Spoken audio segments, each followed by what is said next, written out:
हमेशा की तरह प्रोग्राम लैके हाजिर होए हैं अज के मुद्दे और हमेशा की तरह मेरे नाल मेरी परली तरफ सरदार इंद्रदीप सिंह जी ने। सत श्री अकाल साहब जी। सत श्री अकाल जी। और विचकार साडे सरदार गुरदेव चौहान जी ने। सत श्री अकाल जी। सत श्री अकाल जी। इन्हां दा स्वागत करते हैं आपां। दर्शकों, अज असीं एक अहम मुद्दा लैके तुहाडे पेश होए हैं क्योंकि सियासत दी गल्लां बड़ियां हो गईयां, उथल पुथल जी समाज पिछले हो रही है वो भी चल रहा है, वो भी चलता रहना। लेकिन एक बड़ी खास जी जिहदे वल ध्यान घट जा रहा लोगों का जाणू करवाना बहुत जरूरी है लोगों को, क्योंकि जो करोना आया 2019 दे विच उदों समाज दे विच बड़ा एक तहलका बचिया। एक ऐसा वायरस आया जिन्हें दुनिया का सारा सिस्टम डिस्टर्ब करके रखता। स्टैंड स्टिल सारी दुनिया हो गई, घरां च लोगों को ताड़ता। ਉਹਦੇ कई फायदे भी होए तो कई नुकसान भी होए, और उन्हां फायदियां चों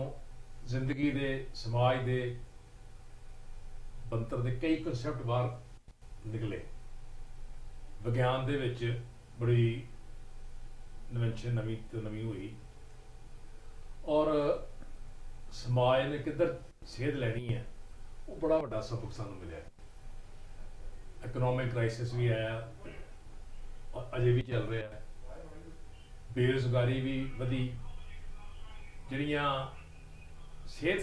संस्थावां ने सेहत संभाल संस्थावां उन्हां दा सिस्टम भी साडे सामने एक्सपोज होया, बड़े बड़े एडवांस कंट्रीज का भी। और रला मिला के एक नवा सिस्टम साडे सामने आया और वो सिस्टम है आर्टिफिशियल इंटैलीजेंसी। आर्टिफिशियल इंटैलीजेंसी के उत्ते अज डिस्कस करांगे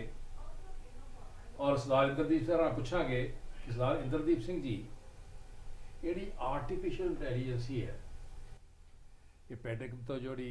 करोना के काल पीरियड तो बाद बड़ी इसकी महत्ता वध गई है और बड़ियां बड़ियां अच्छियां कंपनियां फ्लोट हुई आईयां ने। इसकी भूमिका की है, ये की टैक्नीकली इसका की तुसीं किदां डिफाइन करोगे इहनूं भी आर्टिफिशियल इंटैलीजेंसी है की चीज़? देखो, जिद्दां अपना प्रिंसिपल हैगा रिलेटिविटी का, ਉਹਦੇ तहत हैगा कि हर चीज़ जिहड़ी है वो दूजे के संदर्भ दे विच एग्जिस्ट करती है। ਜਦੋਂ शर्मा जी ਆਪਾਂ आर्टिफिशियल इंटैलीजेंस की गल करते हैं तो सब तो पहला दिमाग 'ਚ आंदा कि इंटैलीजेंस की हुंदा, ह्यूमन इंटैलीजेंस की है, कंपैटिटिव इंटैलीजेंस की हुंदा, इमोशनल इंटैलीजेंस की हुंदा, बिजनेस इंटैलीजेंस की हुंदा, मिलिटरी इंटैलीजेंस की हुंदा, सिक्योरिटी इंटैलीजेंस की हुंदा। ये सारे जिहड़े कॉन्सैप्ट हैं वो एक लाइन दे विच तुहाडे दिमाग 'ਚ आंदे हैं। सो इस नूं जे आपां उन्हां सारिਆਂ नालों नखेड़ना होए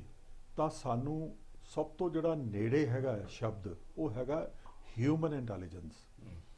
ਜਦੋਂ ਤੁਸੀਂ ਬਹੁਤ ਸਾਰਾ ਕੰਮ ਆਪਣੇ ਆਪ ਦੀ ਬਜਾਏ ਮਸ਼ੀਨਾਂ ਦੁਆਰਾ ਜਾਂ ਜਿੱਦਾਂ ਕੰਪਿਊਟਰਸ ਦੁਆਰਾ ਕਰਨ ਲੱਗ ਜਾਓ, ਉਸ ਨੂੰ ਅਸੀਂ ਆਰਟੀਫਿਸ਼ੀਅਲ ਇੰਟੈਲੀਜੈਂਸ ਕਹਿੰਦੇ ਆ। ਮਸ਼ੀਨ ਦੁਆਰਾ ਜਦੋਂ ਤੁਸੀਂ ਕੰਮ ਕਰਨ ਲੱਗ ਜਾਓ, ਜਦੋਂ ਮਸ਼ੀਨ ਜਿਹੜੀ ਹੈਗੀ ਆ ਉਹ ਤੁਹਾਡੀ ਮਾਸਟਰ ਨਹੀਂ, ਤੁਹਾਡੀ ਸਲੇਵ ਬਣ ਜਾਂਦੀ ਹੈ और हर काम जिहड़ा हैगा वो तुहाडे कहे मुताबिक करन लग जाती है, जिहदे रिजल्ट के तौर पर हर चीज़ अज जिहड़ी है इस दुनिया ते एग्जिस्ट कर रही है वो किसी ना किसी तरीके दे नाल आर्टिफिशियल इंटैलीजेंस तो प्रभावित है। अजकल साडे जिहड़े घर हैगे हैं वो इंटैलीजेंट घर हैं, अजकल साडे फ्रिज हैं वो इंटैलीजेंट फ्रिज हैगे हैं, इंटैलीजेंट कार हैं, इंटैलीजेंट कंप्यूटर हैं, इंटैलीजेंट कैमराज हैं, इंटैलीजेंट फोन्स हैं,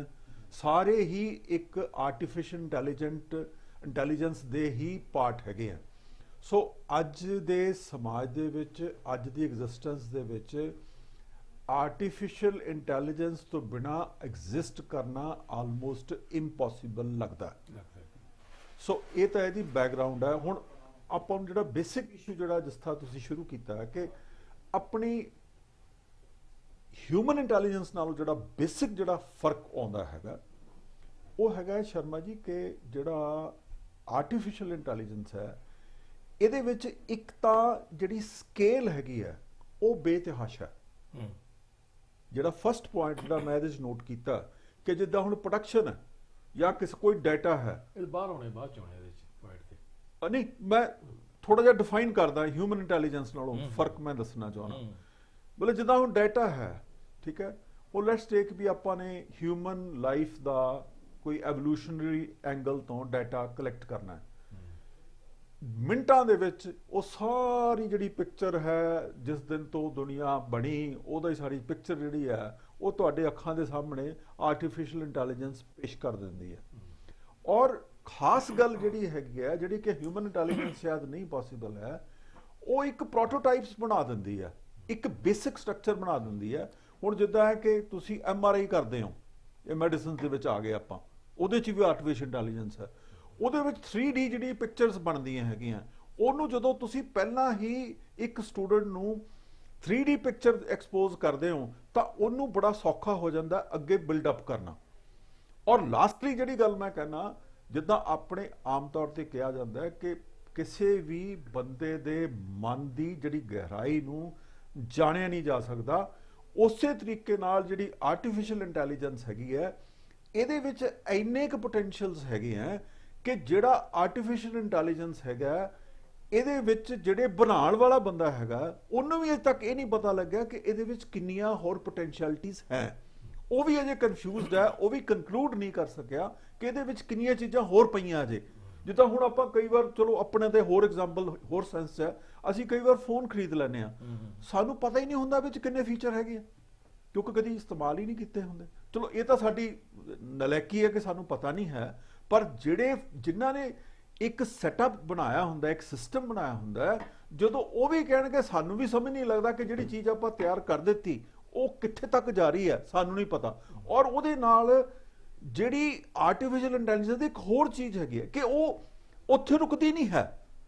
ਉਹ ਜਦੋਂ ਦੂਸਰੇ ਕਿਸੇ ਫੈਕਟਰ ਨਾਲ ਇੰਟਰੈਕਟ ਕਰਦੀ ਹੈ ਤਾਂ ਇੱਕ ਹੋਰ ਚੀਜ਼ ਨਵੀਂ ਜਿਹੜੀ ਕਿ ਯੂਨੀਕ ਹੈਗੀ ਆ ਉਹ ਪੈਦਾ ਹੁੰਦੀ ਹੈ। ਔਰ ਫਿਰ ਸਾਨੂੰ ਉਹ ਜਿਹੜੀ ਜਿਸ ਆਈਡੀਓਲੋਜੀ ਦੀ ਆਪਾਂ ਪਹਿਲਾਂ ਵੀ ਗੱਲ ਕਰਦੇ ਨੇ, ਇੱਕ ਜਿੱਦਾਂ ਉਹ ਡਾਇਲੈਕਟ੍ਰਿਕਲ ਜਿਹੜਾ ਹੈ ਨਾ, ਜਿਹੜਾ ਪ੍ਰੋਗਰੈਸ ਹੈ ਉਹ ਹੁੰਦੀ ਹੈ ਇਹਦੇ ਵਿੱਚ ਕਿ ਇੱਕ ਪਹਿਲਾਂ ਟੁੱਟਦੀ ਹੈ, ਫਿਰ ਨਵੀਂ ਆ ਜਾਂਦੀ ਹੈ, ਨਵੀਂ ਤੋਂ ਬਾਅਦ ਤੀਜੀ ਆ ਜਾਂਦੀ ਹੈ। ਸੋ ਇਸ ਤਰ੍ਹਾਂ ਮੈਂ ਇਹਨੂੰ ਦੇਖਦਾ। ਹਾਂਜੀ ਜਵਾਨ ਸਾਹਿਬ। अच्छा, मैं एक शामिल करना चाहना कि आर्टिफिशियल इंटैलीजेंस जी है ना, एक तो है ऑर्गेनिक इंटैलीजेंस जिदा कि बंदे जिदा बहुत बढ़िया तरीके समझाया है डिफोनी कि वो जी है ह्यूमन इंटैलीजेंस। एक जी इनऑर्गेनिक इंटैलीजेंस है जिद कोई जीव इनवॉल्व नहीं है, ना पशु ना बंदे ना होर जिन्हें जान है, ਤੇ ਉਹ ਜਿਹੜੀ ਹੈਗੀ ਨਾ ਉਹਦੇ ਵਿੱਚ ਕਿੱਦਾਂ ਇੰਟੈਲੀਜੈਂਸ ਪੈਦਾ ਕੀਤੀ ਜਾਵੇ। ਉਹ ਇੱਕ ਵੈਸੇ ਕਹਿੰਦੇ ਹੈ ਕਿ ਉਹ ਭਾਰਤ ਦੀ ਖੋਜ ਹੈਗੀ ਹੈ ਐਲਗੋਰਿਜ਼ਮ ਜਿਹੜਾ ਹੈਗਾ, ਉਹ ਐਲਗੋਰਿਜ਼ਮ ਦੇ ਰਾਹੀਂ ਉਹਨੂੰ ਬਦਲਣਾ, ਇਹ ਸਾਰਾ ਜਿਹੜਾ ਹੈਗਾ ਦਾਰਮਦਾਰ ਐਲਗੋਰਿਜ਼ਮ ਤੇ ਹੈ। ਐਲਗੋਰਿਜ਼ਮ ਪੜ੍ਹਦਾ ਹੈਗਾ ਕਿ ਇਹ ਜਿਹੜਾ ਚੀਜ਼ ਹੈ ਬੰਦਾ ਜਿਹੜਾ ਜਾਂ ਇਹ ਚੀਜ਼ ਹੈ ਤੁਸੀਂ ਇਹ ਦੇਖ ਰਿਹਾ ਜਿਹਦਾ ਪਿਕਚਰ ਦੇਖ ਰਿਹਾ ਉਹਦਾ ਇੰਟਰਸਟ ਹੈ, ਉਹ ਉਸ ਤਰ੍ਹਾਂ ਦੇ ਉਹ ਦੇਣੇ ਸ਼ੁਰੂ ਕਰਨ ਦਾ। ਜਿਵੇਂ ਤੁਸੀਂ ਦੇਖਿਆ ਹੋਣਾ ਟਿਕਟੌਕ ਤੇ ਜਜਮੈਂਟ ਆਫ ਪਰਸਨੈਲਿਟੀ, ਇਹੋ ਜਿਹੀ ਅਸੀਂ ਇਨਆਰਗੈਨਿਕ ਮੀਡੀਅਮ ਦੇ ਵਿੱਚ ਜਿਹੜੀ ਇੰਟੈਲੀਜੈਂਸ ਹੈ ਨਾ, ਜਿਹੜੀ ਸਪਰੈਡ ਹੁੰਦੀ ਹੈ ਐਲਗੋਰਿਜ਼ਮ ਰਾਹੀਂ, ਉਹਨੂੰ ਅਸੀਂ ਕਹਿ ਸਕਦੇ ਹਾਂ ਕਿ ਆਰਟੀਫਿਸ਼ੀਅਲ ਇੰਟੈਲੀਜੈਂਸ। ਠੀਕ। ਹੁਣ ਇੱਥੇ ਸਵਾਲ ਉੱਠਦਾ ਵੀ ਇਹ ਜਿਹੜੀ ਤੁਸੀਂ ਭੂਮਿਕਾ ਦੱਸਦੀ ਵੀ ਇਹਦੀ ਭੂਮਿਕਾ ਕੀ ਹੈ ਔਰ ਇਹਦੀ ਮਹੱਤਤਾ ਕਿਉਂ ਵੱਧਦੀ ਜਾ ਰਹੀ ਹੈ। ਹਾਂਜੀ, ਆਪਾਂ ਇਹਦੀ ਭੂਮਿਕਾ ਪਹਿਲਾਂ ਕਰ ਲਈ, ਹੁਣ ਇਹਦੀ ਬੈਕਗਰਾਊਂਡ ਵੀ ਆਪਾਂ ਕਰ ਲਈ ਵੀ ਬੈਕਗਰਾਊਂਡ ਜਿਹੜੀ ਸੀ, ਕਿਉਂਕਿ ਸੰਸਾਰ ਟੈਕਨੋਲੋਜੀ ਤੌਰ 'ਤੇ ਬੜਾ ਐਡਵਾਂਸ ਵੱਧ ਗਿਆ ਔਰ ਪਾਪੂਲੇਸ਼ਨ ਵੀ ਕਾਫੀ ਹੋ ਗਈ ਹੈ ਔਰ ਸਪੇਸਿਸ ਜਿਹੜੀਆਂ ਸਰਕਾਰਾਂ ਜਿਹੜੀਆਂ ਹਸਪਤਾਲਾਂ ਦੇ ਵਿੱਚ ਜਾਂ ਆਫਿਸ ਦੇ ਵਿੱਚ ਜਾਂ ਇੰਨੀਆਂ ਡਿਵੈਲਪ ਨਹੀਂ ਕਰ ਸਕੀਆਂ ਪ੍ਰੋਪਰ। ਜਿਸ ਤਰ੍ਹਾਂ ਆਪਣਾ ਕਰੋਨਾ ਆਇਆ, ਉਹਦੇ ਵਿੱਚ ਕਈ ਚੀਜ਼ਾਂ ਜਿਹੜੀਆਂ ਉਹ ਜਿਹੜਾ ਹਿਊਮਨ ਜਿਹੜੀ ਪਾਵਰ ਸੀ ਜਾਂ ਹਿਊਮਨ ਰਿਸੋਰਸ ਸੀ ਉਹ ਡਿਪੈਂਡ ਸੀ ਉਹਦੇ ਉੱਤੇ, ਟੋਟਲੀ ਬੁਰੀ ਤਰ੍ਹਾਂ ਫੇਲ ਹੋਇਆ। ਔਰ ਉਹਦੇ ਵਿੱਚੋਂ ਇੱਕ ਚੀਜ਼ ਜਿਹੜੀ ਆਪਣੇ ਜਿੱਦਾਂ ਕਹਿੰਦੇ ਇੰਟੈਲੀਜੈਂਸ ਆਈ ਉੱਪਰ ਗਏ ਮਸ਼ੀਨੀ, ਜੋ ਕਿ ਜਿਹਨੂੰ ਕੰਪਿਊਟਰਾਈਜ਼ ਜਿਹਨੂੰ ਕਹਿੰਦੇ ਆਪਾਂ ਸੌਫਟਵੇਅਰਸ ਐਸੇ ਡਿਵੈਲਪ ਆਏ ਵੀ ਜਿਹੜੇ ਕਿ ਜਿਹੜਾ ਮਿੰਟ ਇੱਕ ਜਿਹੜਾ ਕੰਮ ਘੰਟੇ ਦਾ ਜਾਂ 2 ਘੰਟਿਆਂ ਦਾ ਜਾਂ 24 ਘੰਟਿਆਂ ਦਾ, ਉਹ ਸਕਿੰਟਾਂ 'ਚ ਡਾਟਾ ਆਪਣਾ ਕਲੈਕਸ਼ਨ ਹੋ ਜਾਂਦੀ ਹੈ। ਹੁਣ ਇਹਦੀ ਇੰਪੋਰਟੈਂਸ ਤੇ ਜਿਹੜੀ ਅੱਜ ਦੇ ਯੁੱਗ 'ਚ ਵੱਧ ਗਈ, ਇਹਦੀ ਆਰਥਿਕਤਾ ਇਹਦੇ ਵਿੱਚ ਕਈ ਹੁਣ ਇਹਨੇ ਇੰਪੈਕਟ ਕਰਨਾ। ਆਪਾਂ ਹੁਣ ਇਹਦਾ ਫਾਇਦੇ ਤੇ ਫਿਰ ਨੁਕਸਾਨ ਵੀ ਲੱਭਣੇ ਆਪਾਂ ਕਿ ਜੇ ਇਹ ਚੀਜ਼ ਇੱਕ ਨਵਾਂ ਕਨਸੈਪਟ ਆ ਗਿਆ ਲਾਈਫ ਦਾ ਸਾਡੇ ਆਰਥਿਕ ਢਾਂਚੇ ਜਾਂ ਸਮਾਜਿਕ ਜਿਹੜੀ ਬਣਤਰ ਹੈ ਟੈਕਨੋਲੋਜੀ ਦਾ ਯੁੱਗ 'ਚ ਰਹਿ ਰਹੇ ਅਸੀਂ 21ਵੀਂ ਸਦੀ 'ਚ ਰਹਿ ਰਹੇ ਆਪਾਂ ਉਹਦੇ ਵਿੱਚ ਜਿਹੜੀ ਇਹਦੀ ਇੰਪੋਰਟੈਂਸ ਵੱਧਦੀ ਜਾ ਰਹੀ ਹੈ ਇਹਦੇ ਫਾਇਦੇ ਜਿਹੜੇ ਆ ਹੁਣ ਇਹਦੇ ਫਾਇਦੇ ਜਿਹੜੇ ਆ ਆਪਾਂ ਕਈਆਂ ਸੈਕਟਰਾਂ ਵਿੱਚ ਹੋ ਰਹੇ ਜਿੱਦਾਂ ਕੋਈ ਜ਼ਮਾਨਾ ਸੀ ਆਪਾਂ ਕਿਸ ਤਰ੍ਹਾਂ ਦੂਰ ਰਹਿੰਦੇ ਇੱਥੇ ਇੰਡੀਆ 'ਚੋਂ ਕੈਨੇਡਾ ਰਹਿੰਦੇ ਆ ਮਕਾਨ ਆਪਣੇ ਬੰਦ ਕਰਕੇ ਆ ਜਾਣਾ ਉਹਦੇ ਚੌਕੀਦਾਰ ਆਪਾਂ ਖਿਲਾਰਨੇ ਵੀ ਚੌਕੀਦਾਰ ਧਿਆਨ ਰੱਖਿਓ ਪੈਸੇ ਦੇਣੇ ਜਾਂ ਆਂਢੀ ਗੁਆਂਢੀ ਨੂੰ ਕਹਿਣਾ ਵੀ ਸਾਡੇ ਮਕਾਨ ਦਾ ਧਿਆਨ ਰੱਖਿਓ ਜੇ ਹੁਣ ਜਿਸ ਤਰ੍ਹਾਂ ਐਸਾ ਸਿਸਟਮ ਆ ਗਿਆ ਕਿ ਤੁਹਾਡੇ ਮੋਬਾਈਲ ਦੇ ਵਿੱਚ ਵੀ ਉੱਥੇ ਕੈਮਰੇ ਫਿੱਟ ਕੀਤੇ ਆ ਤੁਹਾਡੇ ਥਾਣੇ ਦੇ ਨਾਲ ਜਾਂ ਪੁਲਿਸ ਸਟੇਸ਼ਨ ਦੇ ਨਾਲ ਸਿਕਿਉਰਿਟੀ ਵਾਲਾ ਨਾਲ ਇੰਟਰਲਿੰਕਡ ਹੈਗਾ ਵੀ ਤੁਹਾਡੇ ਕੋਲ ਕੋਈ ਛੇੜਦਾ ਵੀ ਉਹਨੂੰ ਐਂਟਰ ਵੀ ਹੁੰਦਾ ਝੱਟ ਅਲਾਰਮ ਲੱਗ ਜਾਂਦਾ ਤੇ ਤੁਹਾਡੀ ਇਨਫੋਰਮੇਸ਼ਨ ਤੁਹਾਡੇ ਘਰ ਪਹੁੰਚ ਜਾਂਦੀ ਹੈ ਇਹ ਬੜਾ ਵੱਡਾ ਇਹ ਵੀ ਇਹਦਾ ਪਾਰਟ ਹੈ ਹੁਣ ਆਪਾਂ ਆਉਣੇ ਆ ਵੀ ਇਹਨਾਂ ਚੀਜ਼ਾਂ ਨੂੰ ਆਸਾਨ ਕਰਨ ਵਾਸਤੇ ਜਿਹੜੇ ਫਾਇਦੇ ਆ ਇਹਦੇ ਪਹਿਲਾਂ ਤੇ ਆਪਾਂ ਫਾਇਦਾ ਲੈਂਦੇ ਆ ਵੀ ਜਿਹੜੀ ਸੋਸ਼ਲ ਸਰਵਿਸਿਜ਼ ਨੇ ਇਹਦੇ ਬਾਰੇ ਵੀ ਇਹਦੀ ਕੀ ਇੰਪੋਰਟੈਂਸ ਹੈ ਸੋਸ਼ਲ ਸਰਵਿਸਿਜ਼ ਦੇ ਵਿੱਚ ਤੇ ਟਰਾਂਸਪੋਰਟੇਸ਼ਨ ਜਿਹੜਾ ਦੋ ਸੈਕਟਰ ਆਪਾਂ ਪਹਿਲਾਂ ਡਿਸਕਸ ਕਰਦੇ ਆ ਫਿਰ ਆਪਾਂ ਹੈਲਥ ਵੱਲ ਆਉਂਦੇ ਹਾਂ ਇਹ ਦੱਸੋ ਜਰਾ ਦੇਖੋ ਸ਼ਰਮਾ ਜੀ ਦੋ ਗੱਲਾਂ ਪਹਿਲਾਂ ਨਾ ਮੈਂ ਕਲੀਅਰ ਕਰਨਾ ਚਾਹੁੰਦਾ ਹੈਗਾ ਕਿ ਜਦੋਂ ਵੀ ਕੋਈ ਨਵੀਂ ਟੈਕਨੋਲੋਜੀ ਆਉਂਦੀ ਹੈ ਉਹਦੇ ਨਾਲ ਲੋਕਾਂ ਦੇ ਵਿੱਚ ਪਹਿਲਾਂ ਅਚੰਭਾ ਹੁੰਦਾ ਫਿਰ ਕਨਫਿਊਜ਼ਨ ਵੀ ਹੁੰਦਾ ਠੀਕ ਆ ਬੜੀ ਹੌਲੀ ਹੌਲੀ ਇਹ ਜਿਹੜੀ ਟੈਕਨੋਲੋਜੀ ਆ ਉਹ ਸੈਟਲ ਹੁੰਦੀ ਹੈ ਔਰ ਕਈ ਵਾਰ ਮੈਨੂੰ ਇੱਦਾਂ ਲੱਗਦਾ ਹੁੰਦਾ ਵੀ ਜਿਸ ਤਰ੍ਹਾਂ ਕੋਈ ਪਾਣੀ ਦੇ ਉੱਤੇ ਜਿੱਦਾਂ ਕੋਈ ਕਿਸ਼ਤੀ ਆਪਣੇ ਛਾਤੀ ਦੇ ਉੱਤੇ ਚੱਲ ਰਹੀ ਹੁੰਦੀ ਹੈ ਉਹ ਜਿਉਂ ਅੱਗੇ ਲੰਘੀ ਜਾਂਦੀ ਹੈ ਤੇ ਪਾਣੀ ਜਿਹੜਾ ਹੈਗਾ ਪਹਿਲਾਂ ਤਾਂ ਚੀਕਾਂ ਵੱਜਦੀਆਂ ਬਾਅਦ ਦੇ ਵਿੱਚ ਉਹ ਨਾਰਮਲਾਈਜ਼ ਹੋਈ ਜਾਂਦਾ ਤੇ ਚੀਜ਼ਾਂ ਸੈਟਲ ਹੋਈ ਜਾਂਦੀਆਂ ਮੈਨੂੰ ਯਾਦ ਹੈ ਜਦੋਂ ਫੋਟੋਗ੍ਰਾਫੀ ਚੱਲੀ ਸੀ ਤਾਂ ਜਿਹੜੇ ਆਰਟਿਸਟ ਸੀ ਦੁਨੀਆ ਦੇ ਉਹਨਾਂ 'ਚ ਬਹੁਤ ਰੌਲਾ ਪਿਆ ਸੀ ਕਿ ਯਾਰ ਆਹ ਕੀ ਕੰਮ ਸ਼ੁਰੂ ਕਰ ਲਿਆ ਠੀਕ ਹੈ ਸਾਡੀ ਜਿਹੜੀ ਆਰਟਿਸਟਿਕ ਜਿਹੜੀ ਇੰਸਟਿੰਕਟ ਹੈਗੀ ਹੈ ਸਾਡੀ ਕ੍ਰੀਏਟੀਵਿਟੀ ਹੈਗੀ ਹੈ ਉਹ ਤੇ ਕੰਪਰੋਮਾਈਜ਼ ਹੋ ਗਈ ਪਰ ਉਸ ਤੋਂ ਬਾਅਦ ਜਿਹੜੇ ਇੰਟੈਲੈਕਚੁਅਲ ਰਾਈਟਸ ਆ ਗਏ ਪੇਟੈਂਟਸ ਆ ਗਏ ਉਹਨੇ ਉਸ ਚੀਜ਼ ਨੂੰ ਕਵਰ ਕਰ ਲਿਆ ਔਰ ਅੱਜ ਕੱਲ੍ਹ ਵੀ ਜਿੱਦਾਂ ਹੁਣ ਚੌਹਾਨ ਸਾਹਿਬ ਨੂੰ ਪਤਾ ਹੈਗਾ ਕਿ ਵਾਟਰਮਾਰਕਸ ਆ ਗਏ ਮੈਟਾ ਡਾਟਾ ਆ ਗਿਆ ਉਹਦੇ ਨਾਲ ਤੁਸੀਂ ਉਹ ਸਾਰੀ ਚੀਜ਼ ਕਵਰ ਕਰ ਲੈਂਦੇ ਹੋ ਹੁਣ ਜਿੱਦਾਂ ਦੇ ਚੈਟ GPT ਆ ਗਿਆ ਹੈਗਾ ਜਾਂ ਚੈਟ ਜੀਨੀਅਸ ਆ ਗਿਆ ਹੈਗਾ ਇਹਦੇ ਨਾਲ ਤੁਸੀਂ ਪੋਇਮਾਂ ਤੱਕ ਲਿਖ ਸਕਦੇ ਹੋ ਨਾਵਲ ਤੱਕ ਲਿਖ ਸਕਦੇ ਹੋ ਪਰ ਇਹਨੂੰ ਵੀ ਪ੍ਰੋਟੈਕਟ ਕਰਨ ਲਈ ਉਹਨਾਂ ਨੂੰ ਇਹਦੇ ਉੱਤੇ ਵਾਟਰਮਾਰਕ ਲਗਾਉਣਾ ਪਏਗਾ ਵੀ ਇਹ IA ਜਨਰੇਟਡ ਹੈ ਤਾਂ ਕਿ ਜਿਹੜਾ ਆਮ ਕ੍ਰੀਏਟਿਵ ਬੰਦਾ ਹੈਗਾ ਉਹਦੇ ਪੇਟ ਦੇ ਉੱਤੇ ਜਾਂ ਉਹਦੀ ਜਿਹੜੀ ਇੰਟੈਲੀਜੈਂਸ ਦੇ ਉੱਤੇ ਜਾਂ ਉਹਦੀ ਕ੍ਰੀਏਟੀਵਿਟੀ ਉੱਤੇ ਡਾਊਟ ਨਾ ਹੋਏ ਪਰ ਪ੍ਰੋਬਲਮ ਕੀ ਹੈ ਕਿ ਅੱਜ ਕੱਲ੍ਹ ਕੀ ਹੋ ਰਿਹਾ ਕਿ ਜਿਹੜਾ ਆਰਟੀਫਿਸ਼ੀਅਲ ਇੰਟੈਲੀਜੈਂਸ ਨਾਲ ਵੀ ਜਿਹੜੀ ਕ੍ਰੀਏਟੀਵਿਟੀ ਕੀਤੀ ਜਾਂਦੀ ਹੈ ਉਹਦੇ ਉੱਤੇ ਵੀ ਜਿਹੜਾ ਕੰਪੀਟੀਸ਼ਨ ਹੈ ਪੂਰਾ ਉਹ ਕਹਿੰਦੇ ਆ ਕਿ ਅਸੀਂ ਆਰਟੀਫਿਸ਼ੀਅਲ ਇੰਟੈਲੀਜੈਂਸ ਨਾਲ ਕੀਤਾ ਹੈਗਾ ਔਰ ਇਹਦੇ ਬਾਵਜੂਦ ਕੰਪੀਟੀਸ਼ਨ ਹੈ ਬੜੀਆਂ ਚੀਜ਼ਾਂ ਜਿਹੜੀਆਂ ਕਿ ਪੁਰਾਣੀਆਂ ਪੇਂਟਿੰਗਸ ਹੈ ਪੁਰਾਣੀਆਂ ਰਾਈਟਿੰਗਸ ਹੈਗੀਆਂ ਉਹਨਾਂ ਨੂੰ ਰੀਰਾਈਟ ਕੀਤਾ ਜਾ ਰਿਹਾ ਮਿਕਸ ਕੀਤਾ ਜਾ ਰਿਹਾ ਰੀਮਿਕਸਿੰਗ ਹੋ ਰਹੀ ਹੈ ਨਵੇਂ ਗਾਣੇ ਪੈਦਾ ਕੀਤੇ ਜਾ ਰਹੇ with the help of artificial intelligence ਨਵਾਂ ਮਿਊਜ਼ਿਕ ਕ੍ਰੀਏਟ ਕੀਤਾ ਜਾ ਰਿਹਾ ਜਿਹਦੇ ਵਿੱਚ ਸਿੰਫਨੀ ਬਣ ਰਹੀ ਹੈ ਕੋਈ ਕਿਸੇ ਚੀਜ਼ ਤੋਂ ਲਿਆ ਜਾ ਰਿਹਾ ਕੋਈ ਕਿਸੇ ਚੀਜ਼ ਤੋਂ ਲਿਆ ਜਾ ਰਿਹਾ ਇੱਕ ਨਾ ਬੜਾ ਇੱਕ ਕੋਲਡ ਫਿਊਜ਼ਨ ਜਿਹਨੂੰ ਕਹਿੰਦੇ ਆ ਉਹ ਪੈਦਾ ਕੀਤਾ ਜਾ ਰਿਹਾ ਜਿਹਦੇ ਨਾਲ ਕੀ ਹੈਗਾ ਕਿ ਆਪਾਂ ਤਾਂ ਡਰਦੇ ਸੀ ਕਿ ਯਾਰ ਸਰ ਨਵੀਆਂ ਚੀਜ਼ਾਂ ਆ ਜਾਣਗੀਆਂ ਕੀ ਕਰਨਗੀਆਂ ਪਰ ਮੈਨੂੰ ਲੱਗਦਾ ਕਿ ਜਿਸ ਤਰ੍ਹਾਂ ਹੀ ਅੱਗੇ ਤੁਹਾਨੂੰ ਯਾਦ ਆ ਕਿ ਬੜਾ ਇਸ ਚੀਜ਼ ਦੀ ਰੌਲਾ ਪੈਂਦਾ ਹੁੰਦਾ ਸੀ ਕਿ ਦੇਖੋ ਮੈਂ ਗਾਣਾ ਗਾਇਆ ਹੈ ਤਾਂ ਹਰ ਘਰ 'ਚ ਹੀ ਪਹੁੰਚ ਗਿਆ ਤੇ ਮੈਨੂੰ ਪੈਸੇ ਇਹਦੇ ਕਿੱਦਾਂ ਆਉਣਗੇ ਹੁਣ ਪੇਟੈਂਸੀ ਆਣੀ ਸ਼ੁਰੂ ਹੋ ਗਈ ਇੰਟੈਲੈਕਚੁਅਲ ਪ੍ਰਾਪਰਟੀ ਰਾਈਟਸ ਦਾ ਇਸ਼ੂ ਆਉਣਾ ਸ਼ੁਰੂ ਹੋ ਗਿਆ ਹੁਣ ਉਹੀ ਚੀਜ਼ਾਂ ਜਿਹੜੀਆਂ ਹੈਗੀਆਂ ਕੰਟਰੋਲ 'ਚ ਆਣੀਆਂ ਸ਼ੁਰੂ ਹੋ ਗਈਆਂ ਸੋ ਬੇਸਿਕਲੀ ਸ਼ਰਮਾ ਜੀ ਜਿੱਦਾਂ ਆਪਾਂ ਨੇ ਕਿਹਾ ਹੈਗਾ ਕਿ ਜਿਹੜਾ ਆਰਟੀਫਿਸ਼ੀਅਲ ਇੰਟੈਲੀਜੈਂਸ ਹੈ ਇਹਦੇ ਵਿੱਚ ਜਿਹੜਾ ਬੇਸਿਕ ਪ੍ਰਿੰਸੀਪਲ ਹੈ ਉਹ ਹੈ ਕਿ ਆਪਾਂ ਨੇ ਮਸ਼ੀਨ ਜਿਹੜੀ ਹੈਗੀ ਆ ਉਹਨੂੰ ਕਿੱਦਾਂ ਸੈਂਟਰ ਸਟੇਜ ਤੇ ਰੱਖਣਾ ਔਰ ਬੰਦੇ ਨੂੰ ਜਿਹੜਾ ਹੈ ਉਸ ਦੇ ਵਿੱਚ ਰਿਪਲੇਸ ਕਰਨਾ ਹੁਣ ਜਿਸ ਸਟੇਜ ਦੇ ਉੱਤੇ ਆਪਾਂ ਪਹੁੰਚ ਗਏ ਹੈਗੇ ਆ ਉਹ ਹੈ ਕਿ ਜਿਸ ਤਰ੍ਹਾਂ ਸਾਡੇ ਹਰਾਰੀ ਸਾਹਿਬ ਕਹਿੰਦੇ ਹੈਗੇ ਆ ਜਿਹੜੇ ਇੱਕ ਬੜੇ ਫੇਮਸ ਹਿਸਟੋਰੀਅਨ ਹੈਗੇ ਆ ਆਪਣੇ ਇਜ਼ਰਾਈਲ ਤੋਂ ਉਹ ਕਹਿੰਦੇ ਕਿ ਦੇਖੋ ਅਸੀਂ ਇਮੋਸ਼ਨਸ ਅਜੇ ਤੱਕ ਨਹੀਂ ਜਨਰੇਟ ਕਰ ਸਕੇ ਇਹਨਾਂ ਚੀਜ਼ਾਂ ਦੇ ਵਿੱਚ ਪਰ ਇਹ ਇਮੋਸ਼ਨਸ ਨੂੰ ਰੀਡ ਕਰਨ ਦੇ ਵਿੱਚ ਕਾਮਯਾਬ ਹੋ ਗਿਆ ਆਰਟੀਫਿਸ਼ੀਅਲ ਇੰਟੈਲੀਜੈਂਸ ਹੁਣ ਜਿੱਦਾਂ ਫੋਰ ਐਗਜ਼ਾਮਪਲ ਆਪਾਂ ਇੱਕ ਲੈਪਟਾਪ ਖੋਲ ਕੇ ਬੈਠੇ ਆ ਸਾਡੇ ਅੰਦਰ ਕਿਹੜੇ ਆਪਣੇ ਇਮੋਸ਼ਨਸ ਆ ਰਹੇ ਆ ਉਹ ਜਿਹੜੀ ਚੀਜ਼ ਹੈ ਉਹ ਕੈਪਚਰ ਕਰ ਲਈ ਜਾਂਦੀ ਹੈ ਉਸ ਲੈਪਟਾਪ ਵੱਲੋਂ ਔਰ ਉਹਦੇ ਨਾਲ ਜਿੱਦਾਂ ਹੁਣ ਚੌਹਾਨ ਸਾਹਿਬ ਨੇ ਕਿਹਾ ਵੀ ਉਹ ਇੱਕ ਐਲਗੋਰਿਦਮ ਦੇ ਬੇਸ ਦੇ ਉੱਤੇ ਉਸੇ ਟੇਸਟ ਦੇ ਵਿੱਚ ਜਿਹੜੀਆਂ ਹੋਰ ਚੀਜ਼ਾਂ ਹੈਗੀਆਂ ਉਹ ਸਾਨੂੰ ਪੇਸ਼ ਕੀਤੀਆਂ ਜਾਂਦੀਆਂ ਕਿ ਦੇਖੋ ਤੁਹਾਡਾ ਟੇਸਟ ਜੇ ਇਦਾਂ ਦਾ ਹੈ। ਇਸੇ ਤਰੀਕੇ ਨਾਲ ਜਿੱਦਾਂ ਲੈਟਰਸ ਹੈਗੀਆਂ, ਤੁਸੀਂ ਲੈਟਰ ਅੱਜ ਕੱਲ ਤੁਸੀਂ ਕਹੋ ਕਿ ਮੈਂ ਕਿਸੇ ਨੂੰ ਲੈਟਰ ਲਿਖਣੀ ਹੈ, ਠੀਕ ਹੈ, ਉਹ write a letter for me, ਔਰ ਤੁਹਾਡਾ ਜਿਹੜਾ ਕੰਪਿਊਟਰ ਹੈਗਾ ਉਹ ਤੁਹਾਡੀ ਈਮੇਲ ਤਿਆਰ ਕਰ ਦੇਗਾ ਉਸੇ ਵੇਲੇ, ਸੋ ਉਹ ਜਿਹੜੀ ਚੀਜ਼ਾਂ ਹੈਗੀਆਂ ਉਹ ਸਾਡੇ ਕੋਲ ਆ ਗਈਆਂ ਹੈਗੀਆਂ। ਸਿਰਫ ਇਹੀ ਹੈ ਕਿ ਸਾਨੂੰ ਡਰ ਕਿਸ ਦਾ ਲੱਗ ਰਿਹਾ ਕਿ ਇਹ ਜਿਹੜੀ ਮਸ਼ੀਨ ਹੈ ਸਾਡੇ ਤੇ ਇੰਨੀ ਭਾਰੂ ਨਾ ਬਣ ਜੇ, ਇਹ ਸਾਡੀ ਮਾਸਟਰ ਨਾ ਬਣ ਜੇ, ਅਸੀਂ ਇਹਦੇ ਗੁਲਾਮ ਨਾ ਬਣ ਜਾਈਏ। ਇਹ ਨਾ ਹੋਏ ਕਿ ਇੱਕ ਸਟੇਜ ਆਏ ਜਿੱਦਾਂ ਸਾਡੇ ਹਰਾਰੀ ਨੇ ਕਿਹਾ ਹੈਗਾ ਕਿ ਜਿਸ ਤਰ੍ਹਾਂ ਦਾ ਸਕੇਲ ਆਫ ਪ੍ਰੋਡਕਸ਼ਨ ਹੈ, ਜਿੱਦਾਂ ਦੀ ਟੈਕਨੋਲੋਜੀ ਅਸੀਂ ਹੁਣ ਲੈ ਆਂਦੀ ਹੈਗੀ ਆ, देयर आर चांसेस कि आने वाले समय ਦੇ ਵਿੱਚ ਸਾਰੇ ਲੋਕ ਜਿਹੜੇ ਹੈ ਵਿਹਲੇ ਹੋ ਜਾਣ ਔਰ ਇੱਕ ਵਿਹਲੀ ਫੋਰਸ ਬਣ ਜੇ। ਔਰ ਉਹਦੇ ਲਈ ਉਹਨਾਂ ਨੇ ਕਿਹਾ ਕਿ ਜੇ ਇਸ ਤਰ੍ਹਾਂ ਹੋ ਗਿਆ ਤਾਂ ਫਿਰ ਜਿਹੜੀਆਂ ਸਰਕਾਰਾਂ ਹੈਗੀਆਂ ਉਹ ਮਿਨੀਮਮ ਜਿਹੜੇ ਵੇਜਸ ਆ ਉਹ ਦੇ ਦਿਆ ਕਰਨਗੀਆਂ ਖਾਣ ਪੀਣ ਦੇ ਲਈ, ਠੀਕ ਹੈ, ਕੰਪਿਊਟਰ ਦੇ ਦੇਣਗੀਆਂ, ਤੁਸੀਂ ਆਪਣੀਆਂ ਗੇਮਸ ਖੇਡੋ ਘਰ, ਕਿਉਂਕਿ ਪ੍ਰੋਡਕਸ਼ਨ ਦੇ ਲਈ ਸਾਨੂੰ ਬੰਦੇ ਦੀ ਲੋੜ ਨਹੀਂ, ਕਿਉਂਕਿ ਪ੍ਰੋਡਕਸ਼ਨ ਜਿਹੜੀ ਹੈ ਉਹ ਇੰਨੀ ਕੁ ਉਹਦਾ ਜਿਹੜਾ ਸਕੇਲ ਆਫ ਪ੍ਰੋਡਕਸ਼ਨ ਹੈ, ਜਿਹੜੀ ਕਾਸਟ ਆਫ ਪ੍ਰੋਡਕਸ਼ਨ ਹੈ ਇੰਨੀ ਘਟ ਜਾਏਗੀ ਜੇ ਤੁਸੀਂ ਲਾਰਜ ਸਕੇਲ ਤੇ ਪ੍ਰੋਡਕਸ਼ਨ ਕਰੋਗੇ ਆਲ ਓਵਰ ਦ ਵਰਲਡ, ਤਾਂ ਤੁਸੀਂ ਉਹਦੇ ਨਾਲ ਆਰਾਮ ਨਾਲ ਹਰ ਬੰਦੇ ਦਾ ਪੇਟ ਜਿਹੜਾ ਹੈ ਭਰ ਸਕਦੇ ਹੋ। ਇਹ ਸਾਡੀਆਂ ਜਿਹੜੀਆਂ ਇੱਕ ਕਹਿ ਲਓ ਵੀ ਇੱਕ ਪ੍ਰੈਡਿਕਸ਼ਨਸ ਹੈਗੀਆਂ ਫਿਊਚਰ ਦੇ ਬਾਰੇ। ਜਵਾਨ ਸਾਨੂੰ ਕਰ ਲੈਣ ਗੱਲ। ਅੱਛਾ, ਇਹ ਇੱਥੋਂ ਤੱਕ ਹਰਾਰੀ ਕਹਿੰਦਾ ਜਾਂ ਹੋਰ ਵੀ ਜਿਹੜੇ ਹੈਗੇ ਵਿਗਿਆਨਕ ਕਹਿੰਦੇ ਆ ਜਿਹੜੇ ਇਸ ਵਿੱਚ ਰੁੱਝੇ ਹੋਏ ਆ ਆਰਟੀਫਿਸ਼ੀਅਲ ਇੰਟੈਲੀਜੈਂਸ ਦਾ ਕੰਮ ਕਰ ਰਹੇ ਆ, ਉਹ ਕਹਿੰਦੇ ਕਿ ਜਿਹੜਾ ਹੁਣ ਸਿਰਫ ਇੱਕ ਹੀ ਫਰਕ ਹੈਗਾ ਕਿ ਆਰਟੀਫਿਸ਼ੀਅਲ ਇੰਟੈਲੀਜੈਂਸ ਦੇ ਵਿੱਚ ਨਾ ਤੁਸੀਂ ਕੌਨਸ਼ੀਅਸਨੈਸ ਜਿਹੜੀ ਹੈ ਜਾਂ ਜਿਹਨੂੰ ਅਸੀਂ ਸੈਂਟੀਐਂਸ ਕਹਿੰਦੇ ਹਾਂ, ਜੇ ਫੀਲ ਕਰਨ ਦੀ ਜਿਹੜੀ ਹੈ ਨਾ ਉਹ ਨਹੀਂ ਹੈ, ਬਾਕੀ ਸਭ ਕੁਝ ਹੈ। ਵੈਸੇ ਉਹ ਹਰਾਰੀ ਤਾਂ ਇਹ ਕਹਿੰਦਾ ਕਿ ਜਿਹੜਾ ਹੈਗਾ ਹੌਲੀ ਹੌਲੀ ਜਿਹੜਾ ਬੰਦਾ ਨਾ ਇਹਦੇ ਵਿੱਚ ਜਿਹੜਾ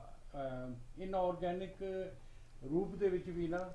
ਉਹ ਆਰਗੈਨਿਕ ਜਿਹੜੀ ਲਾਈਫ ਜਿਹੜੀ ਹੈਗੀ ਉਹ ਪਾਈ ਜਾ ਸਕਦੀ ਹੈ, ਉਹ ਵੀ ਫੀਲ ਕਰ ਸਕਦੇ ਆ। ਇਹ ਇੱਕ ਆਰਟੀਫਿਸ਼ੀਅਲ ਰੋਬੋਟ ਵੀ ਨਾ ਫੀਲ ਕਰਨਾ ਕਦੇ ਬਹੁਤ ਦੂਰ ਦੀ ਗੱਲ ਹੈ। ਮੇਰੇ ਖਿਆਲ ਜਿਹੜਾ ਇਹਦਾ ਇੰਨਾ ਜੇ ਨਹੀਂ ਹੈਗਾ, ਜਾਂ ਇਹਦੇ ਦੇਖੋ ਇਹਦੇ ਬਹੁਤ ਨੁਕਸਾਨ ਵੀ ਹੈ। ਜਿਸ ਤਰ੍ਹਾਂ ਸੈਕਸੁਅਲ ਟਾਇਜ਼ ਆ ਰਹੇ ਨੇ, ਹਾਂ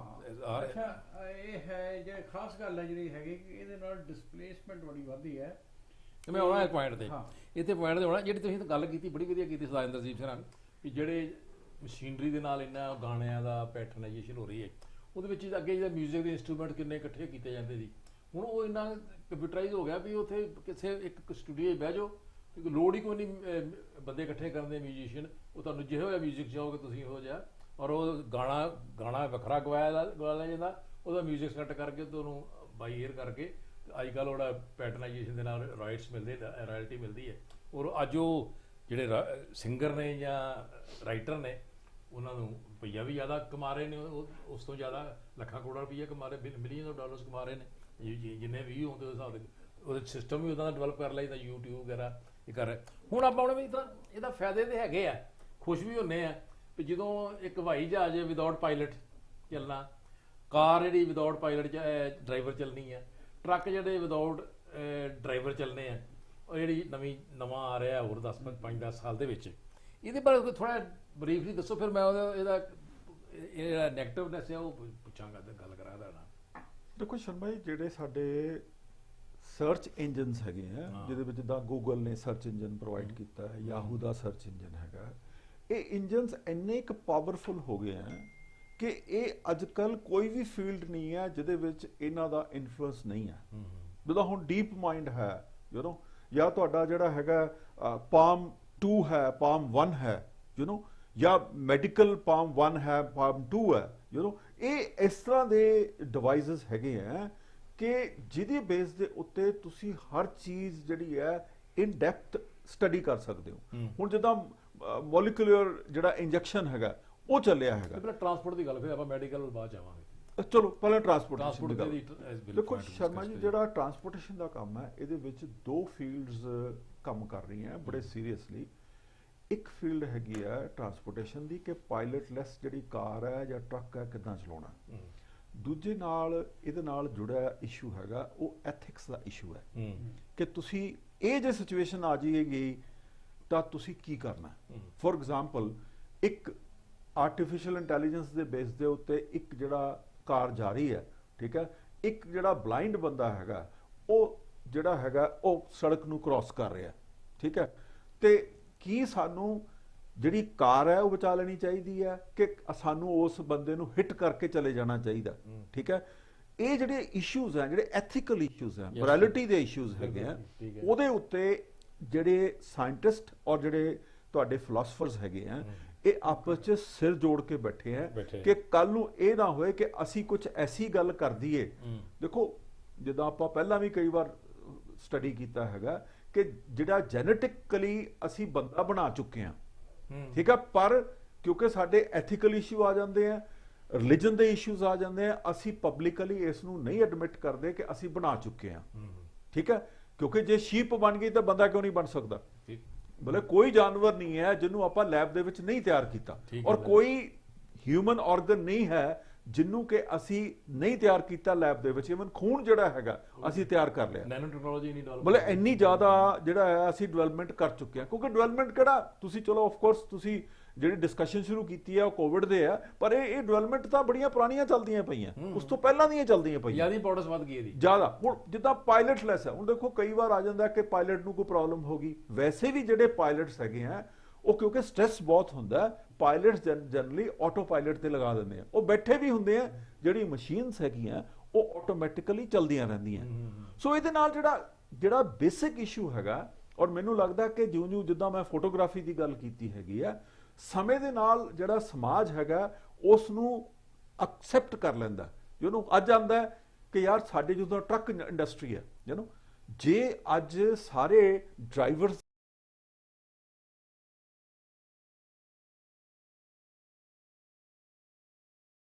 ਉਹਦੇ ਵਿੱਚ ਨੈਚੁਰਲੀ ਵੀ ਰੋਡ ਸਿਸਟਮ ਚੇਂਜ ਹੋਏਗਾ ਜਾਂ ਸਬਵੇ ਬਣਨਗੇ ਜਾਂ ਕੁਝ ਨਹੀਂ ਸ਼ਰਮਾ ਜੀ, ਜਿਹੜਾ ਮਾਡਲ ਹੁਣ ਨਵਾਂ ਬਣ ਰਿਹਾ ਨਾ, ਉਹ ਲੇਅਰਡ ਜਿਹੜੀ ਹੈ ਟਰਾਂਸਪੋਰਟੇਸ਼ਨ ਹੋਏਗੀ। ਮਤਲਬ ਕਿ ਇੱਕ ਜਿਹੜੀ ਸੜਕ ਹੈ ਉਹਦੇ ਥੱਲੇ 10 ਸੜਕਾਂ ਹੋਰ ਜਾ ਰਹੀਆਂ ਐਟ ਇਟ ਸੇਮ ਟਾਈਮ। ਜਿਸ ਬੰਦੇ ਨੇ ਕਿਤੇ ਉੱਪਰ ਆਣਾ ਹੈਗਾ ਉਹਨੂੰ ਲਿਫਟ ਦੁਆਰਾ ਉੱਪਰ ਆਣਾ ਪਿਆ ਕਰੇਗਾ,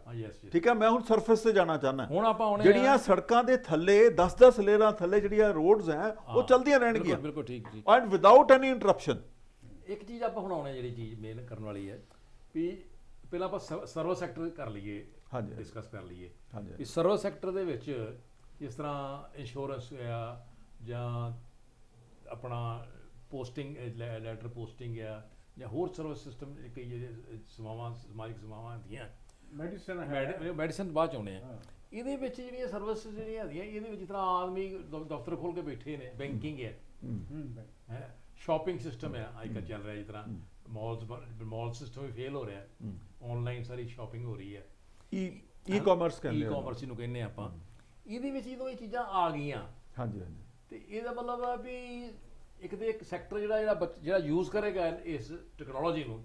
ਉਹ ਬੜਾ ਐਡਵਾਂਸ ਮਾਈਂਡਡ ਬੰਦਾ ਜਾਂ ਵੈਲ ਐਜੂਕੇਟਡ ਬੰਦਾ ਹੋਏਗਾ। ਉਹਦੇ ਵਿੱਚ ਜਿਹੜੀ ਇੱਕ ਸੈਕਟਰ ਵਿਹਲਾ ਹੋਣਾ, ਜਾਂ ਸਾਡੇ ਵਰਗੀ ਜਿਹੜੀ ਜਨਰੇਸ਼ਨ ਹੈ ਜਿਨ੍ਹਾਂ ਨੂੰ ਜ਼ਿਆਦਾ ਅਜੇ ਤੱਕ ਕੰਪਿਊਟਰ ਦਾ ਵੀ ਨੌਲੇਜ ਨਹੀਂ ਹੈ ਪੂਰੀ ਤਰ੍ਹਾਂ, ਉਹਦਾ ਇੱਕ ਡਾਇਲੇਮਾ ਕ੍ਰੀਏਟ ਨਹੀਂ ਹੋਏਗਾ ਵੀ ਜਦੋਂ ਹਰ ਚੀਜ਼ ਤੁਸੀਂ ਘਰ 'ਚ ਹੀ ਖੋਲ੍ਹੀ, ਕੰਪਿਊਟਰ 'ਤੇ ਸੌਫਟਵੇਅਰ ਕੱਢਿਆ ਤੇ ਉਹਦੇ 'ਚ ਕੱਲ੍ਹ ਮੈਂ ਇੰਸ਼ੋਰੈਂਸ ਕਰਨੀ, ਇੰਸ਼ੋਰੈਂਸ ਹੋ ਗਈ, ਜੇ ਮੈਂ ਸ਼ਾਪਿੰਗ ਕਰਨੀ ਸ਼ਾਪਿੰਗ ਹੋ ਗਈ, ਜਾਂ ਕੋਈ ਚੀਜ਼ ਚਾਹੀਦੀ ਮੈਨੂੰ ਇਨਫੋਰਮੇਸ਼ਨ ਚਾਹੀਦੀ ਉਹਦੀ, ਜਾਂ ਪਾਸਪੋਰਟ ਬਣਾਉਣਾ ਉਹ ਵੀ ਮੇਰਾ ਖਿਆਲ ਆਨਲਾਈਨ ਹੀ ਬਣ ਜਾਏਗਾ, ਜਾਂ ਐਗਜ਼ਾਮੀਨੇਸ਼ਨ ਦੇਣੇ ਉਹ ਵੀ ਆਨਲਾਈਨ ਹੀ। ਇਹਦੇ ਵਿੱਚ ਇੱਕ ਡਾਇਲੇਮਾ ਕ੍ਰੀਏਟ ਨਹੀਂ ਹੋ ਜਾਏਗਾ? ਸ਼ਰਮਾ ਜੀ ਇਹਦਾ ਜਿਹੜਾ ਸਹੀ ਜਵਾਬ ਹੈਗਾ ਉਹ ਯੋਹਾਨ ਹਰਾਰੀ ਨੇ ਦਿੱਤਾ। ਉਹ ਕਹਿੰਦਾ ਕਿ ਜਿਉਂ-ਜਿਉਂ ਬੰਦੇ ਦੀ ਉਮਰ ਵਧੀ ਜਾਂਦੀ ਹੈ ਉਹਦੀ ਰੈਜ਼ਿਸਟੈਂਸ ਟੂ ਚੇਂਜ ਵਧੀ ਜਾਂਦੀ ਹੈ, ਠੀਕ ਹੈ ਜੀ। ਤੇ ਉਹਦਾ ਰਿਜ਼ਲਟ ਕੀ ਹੁੰਦਾ ਕਿ ਹੁਣ ਜਿੱਦਾਂ ਤੁਸੀਂ ਆਪਣੀ ਐਗਜ਼ਾਮਪਲ ਦਿੱਤੀ ਵੀ ਸਾਨੂੰ ਬੜਾ ਔਖਾ ਲੱਗਦਾ ਕਿ ਯਾਰ ਆਪਾਂ ਇਹਦੇ ਨਾਲ ਕਿੱਦਾਂ ਹੈਂਡਲ ਕਰਾਂਗੇ, ਉਹਦਾ ਉਹਨੇ ਇੱਕੋ ਹੀ ਸੋਲੂਸ਼ਨ ਦਿੱਤਾ ਕਿ ਜੇ ਤੁਸੀਂ ਇਸ ਦੁਨੀਆ ਦੇ ਉੱਤੇ ਸਰਵਾਈਵ ਕਰਨਾ ਚਾਹੁੰਦੇ ਹੋ ਤਾਂ let's take you started your life as a yoga teacher,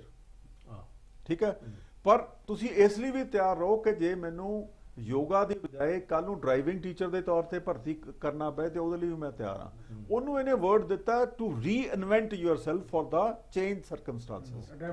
adopt ਕਰਨਾ। ਸੋ ਬੰਦੇ ਦੇ ਵਿੱਚ ਇਹਦੇ ਚ ਕੋਈ ਸ਼ੱਕ ਨਹੀਂ ਕਿ ਬਹੁਤ ਵੱਡੀ ਕੈਪੈਸਿਟੀ ਹੈਗੀ ਹੈ to adapt to the change circumstances. ਹਾਂ, ਇਹ ਗੱਲ ਮੈਂ ਫੇਰ ਰਿਪੀਟ ਕਰਦਾ ਕਿ ਜਿਉਂ-ਜਿਉਂ ਤੁਹਾਡੀ ਏਜ ਵਧੀ ਜਾਂਦੀ ਹੈ ਤੁਹਾਡੀ ਮਤਲਬ ਐਕਸੈਪਸ਼ਨਸ ਆਰ देयर, ਜਿੱਦਾਂ ਹੁਣ ਤੁਸੀਂ ਵੀ ਬਹੁਤ ਕਰਦੇ ਹੋ, ਚੌਹਾਨ ਸਾਹਿਬ ਵੀ ਬਹੁਤ ਐਡਵਾਂਸ ਚੱਲ ਜਾਂਦੇ ਆ, ਕੰਪਿਊਟਰ ਦੇ ਵਿੱਚ ਚਲਾਉਂਦੇ ਆ, ਸਾਰਾ ਕੁਝ ਚਲਾਈ ਜਾਂਦੇ ਆ, ਉਹ ਜਿਹੜੀ ਚੇਂਜ ਹੈਗੀ ਆ, ਉਹ ਅਡਾਪਸ਼ਨ ਜਿਹੜੀ ਹੈਗੀ ਆ, ਉਹ ਹਰ ਇੱਕ ਦੇ ਲਈ, ਹਰ ਇੱਕ ਦੇ ਵੱਸ ਦਾ ਰੋਗ ਨਹੀਂ ਹੈਗੀ, ਠੀਕ ਹੈ, ਬਟ ਐਕਸੈਪਸ਼ਨਸ ਆਰ देयर। ਮੈਂ ਐਕਸੈਪਸ਼ਨ ਦੀ ਨਹੀਂ ਗੱਲ ਕਰ ਰਿਹਾ, ਮੈਂ ਆਮ ਬੰਦੇ ਦੀ ਗੱਲ ਕਰ ਰਿਹਾ ਹੈਗਾ। ਹਾਂ, ਆਮ ਬੰਦੇ ਨੂੰ ਇਹ ਦਿੱਕਤ ਬੜੀ ਆਉਂਦੀ ਹੈ, ਔਰ ਉਹ ਇਸ ਸਿਸਟਮ 'ਚ ਤਾਂ ਹੀ ਸਰਵਾਈਵ ਕਰੇਗਾ ਜੇ ਉਹ ਹਮੇਸ਼ਾ ਦੇ ਲਈ ਤਿਆਰ ਰਹੇਗਾ ਕਿ ਜੇ ਮੇਰੇ ਸਰਕਮਸਟੈਂਸਸ ਬਦਲ ਗਏ ਤਾਂ ਮੈਂ ਆਪਣੇ ਆਪ ਨੂੰ ਰੀਇਨਵੈਂਟ ਕਰਾਂਗਾ according to the changed circumstances. ਹਾਂਜੀ ਚੌਹਾਨ ਸਾਹਿਬ, ਆਪਾਂ 7-8 ਮਿੰਟਾਂ ਹੀ ਕਰਨਾ ਡਿਸਕਸ। ਬਸ ਇਹਦੇ ਵਿੱਚ ਜ਼ਿਆਦਾ ਕੁਝ ਨਹੀਂ ਮੈਂ ਕਹਿਣਾ ਹੈਗਾ। ਇਹ ਹੈ ਕਿ ਜਿਹੜੇ ਜਿਹੜਾ ਕਹਿੰਦੇ ਕਿ ਰੀਇਨਵੈਂਟ ਕਰਨਾ ਚਾਹੀਦਾ ਬੰਦੇ ਨੂੰ, ਤੇ ਜਿਹੜਾ ਇਹਦੇ ਵਿੱਚ ਬਹੁਤ ਸਾਰੀਆਂ ਆਦਤਾਂ ਜਿਹੜੀਆਂ ਹੈਗੀਆਂ ਜਾਂ ਜਿਹੜਾ ਡਿਪੈਂਡੈਂਸ ਜਿਹੜੀ ਹੈਗੀ ਨਾ, ਜਿਹਨਾਂ ਚੀਜ਼ਾਂ ਤੁਸੀਂ ਹੁਣ ਤੱਕ ਡਿਪੈਂਡੈਂਟ ਹੈ, ਉਹ ਛੱਡਣੀਆਂ ਪੈਣਗੀਆਂ, ਨਵੀਆਂ ਚੀਜ਼ਾਂ। ਤੇ ਇਹਦੇ ਵਿੱਚ ਇੱਕ ਇਹ ਹੋਣੀ ਚਾਹੀਦੀ ਕਿ ਬੰਦੇ 'ਚ ਇਹ ਇਸ ਥੋੜ੍ਹਾ ਜਿਹਾ ਫਿਲੋਸਫੀ ਦਾ ਜਾਂ ਜਿਹੜੇ ਸੋਸ਼ਲੀ ਜਿਹੜਾ ਕਲਚਰਲ ਜਿਹੜੀਆਂ ਇੱਕ ਐਕਟੀਵਿਟੀਜ਼ ਹੈਗੀਆਂ ਜਾਂ ਐਜੂਕੇਸ਼ਨ ਹੈ, ਉਹਦੀ ਬੜੀ ਲੋੜ ਹੈ। ਤੇ ਇਸੇ ਕਰਕੇ ਉਹ ਹਰਾਰੀ ਵੀ ਕਹਿੰਦਾ ਕਿ ਜਿਹੜਾ ਹੁਣ ਅੱਜ ਕੱਲ੍ਹ ਜਿਹੜੇ ਸੋਸ਼ਲ ਸਾਇੰਸਿਸ ਹਨ ਨਾ, ਇੰਨੀਆਂ ਪਿੱਛੇ ਜਾ ਰਹੀਆਂ, ਤੇ ਹੁਣ ਜਿਹੜਾ ਨਵਾਂ ਬੰਦੇ ਆਉਣਗੇ ਜਾਂ ਨਵੇਂ ਸਕੂਲ ਹੋਣਗੇ, ਉਹਨਾਂ ਵਿੱਚ ਬੰਦੇ ਨੂੰ ਇੱਕ ਸੋਸ਼ਲ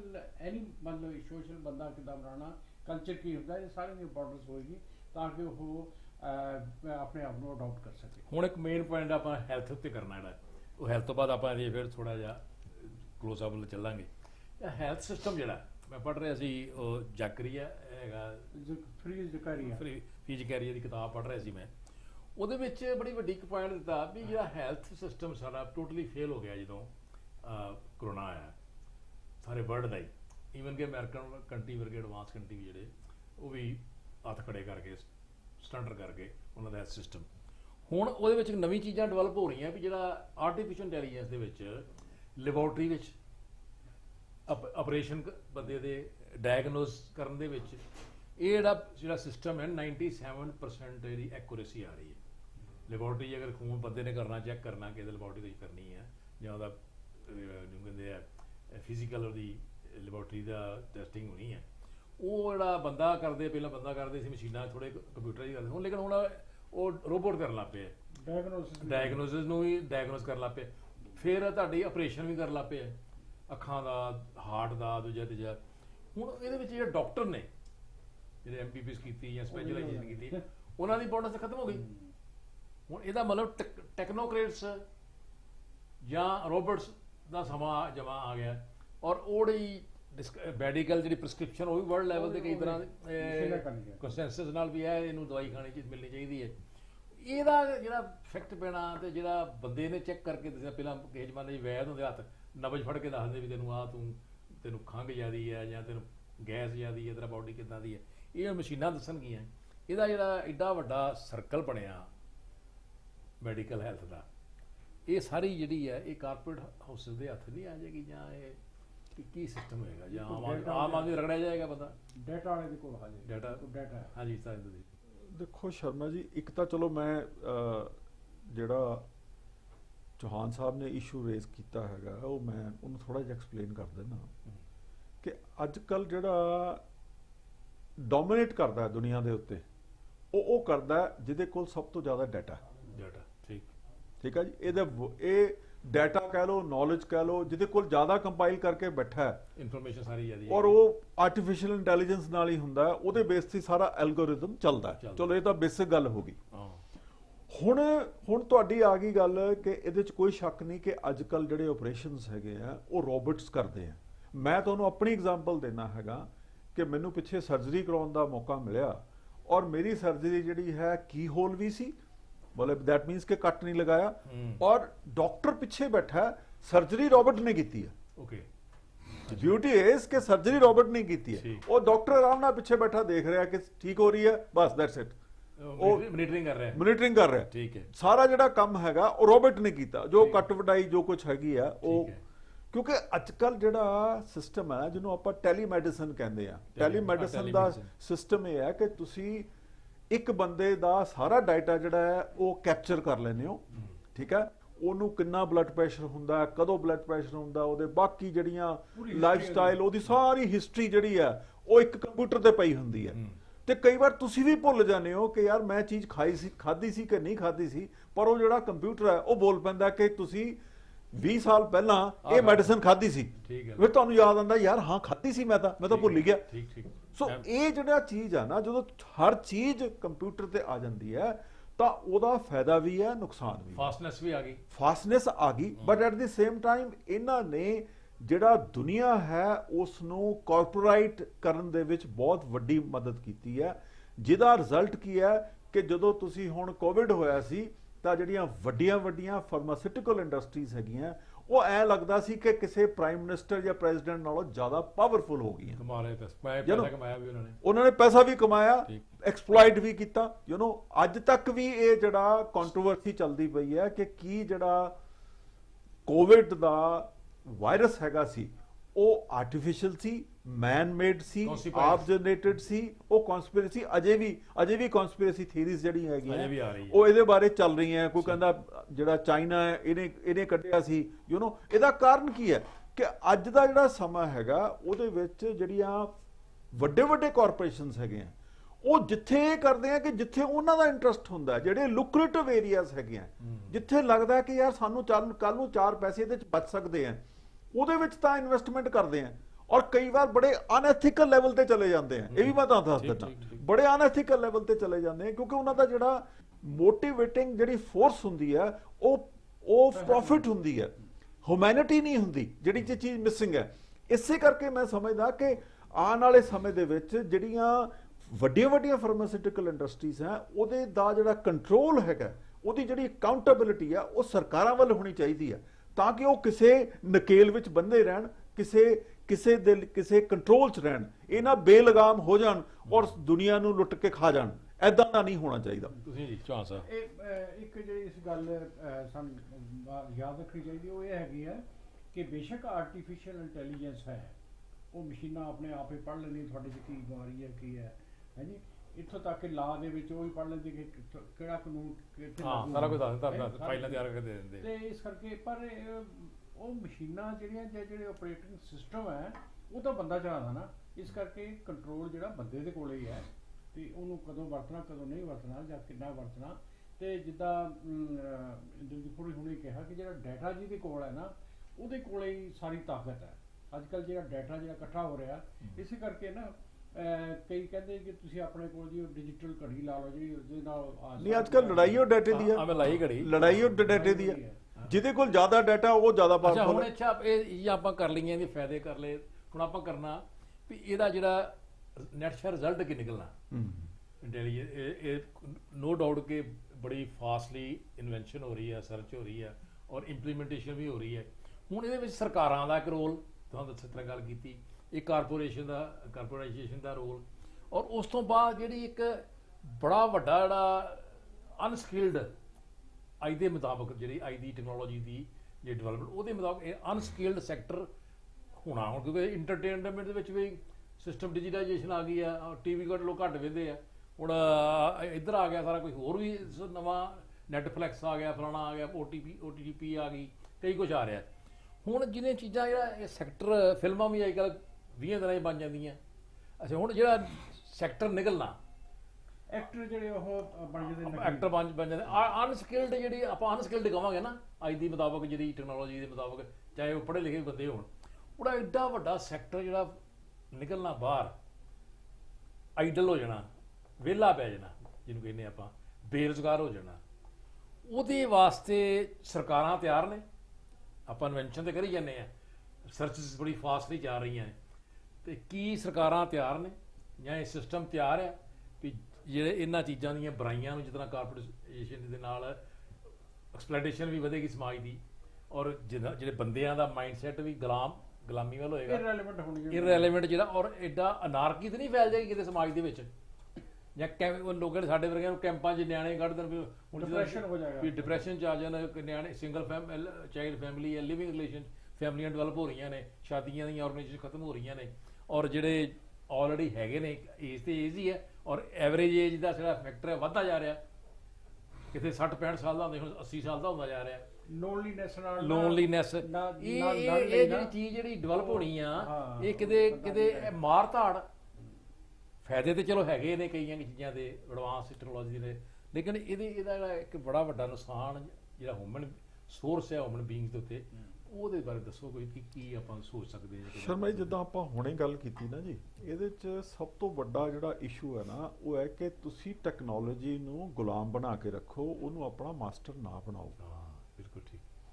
ਜਿੱਦਣ ਆਪਾਂ ਇਹਨੂੰ ਆਪਣਾ ਮਾਸਟਰ ਬਣਾ ਲਿਆ ਨਾ ਜੀ, ਫਿਰ ਟੈਕਨੋਲੋਜੀ ਦੇ ਜਿਹੜੇ ਪੋਟੈਂਸ਼ੀਅਲਸ ਹੈਗੇ ਆ, ਨੈਗੇਟਿਵ ਵੀ ਹੈ ਤੇ ਪੋਜ਼ਿਟਿਵ ਵੀ ਹੈ, ਉਹ ਇੰਨੇ ਕੁ ਬੇਤਹਾਸ਼ਾ ਔਰ ਇਹਨੇ ਆਪਣੇ ਆਪ ਇੰਨਾ ਕੁ ਮਲਟੀਪਲਾਈ ਕਰ ਦੇਣਾ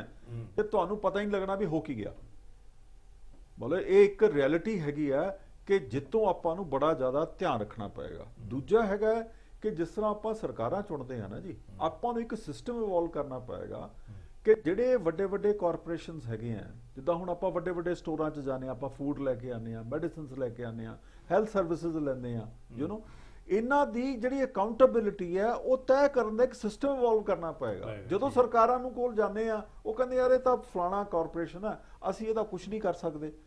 ਇਹ ਸਿਸਟਮ ਆਪਾਂ ਨੂੰ ਦੇਖੋ, ਇਹ ਸਿਸਟਮ ਹੈ ਨਹੀਂ, ਕਿਉਂਕਿ ਕਾਰਪੋਰੇਸ਼ਨਾਂ ਕੋਈ ਅੱਜ ਜਿਹੜੀਆਂ ਆ ਗਈਆਂ ਹੈਗੀਆਂ, ਉਹ ਇੰਨਾ ਡੋਮੀਨੈਂਸ ਪਹਿਲਾਂ ਕਦੀ ਨਹੀਂ ਸੀ। ਹਾਲਾਂਕਿ ਕਲੋਨੀਅਲਿਜ਼ਮ ਦੇ ਵਿੱਚ ਕਾਲੋਨੀ ਦੇ ਤੌਰ ਤੇ ਵਰਤਦੇ ਸੀ, ਉਹ ਕੋਈ ਹੋਰ ਸਿਸਟਮ ਸੀ।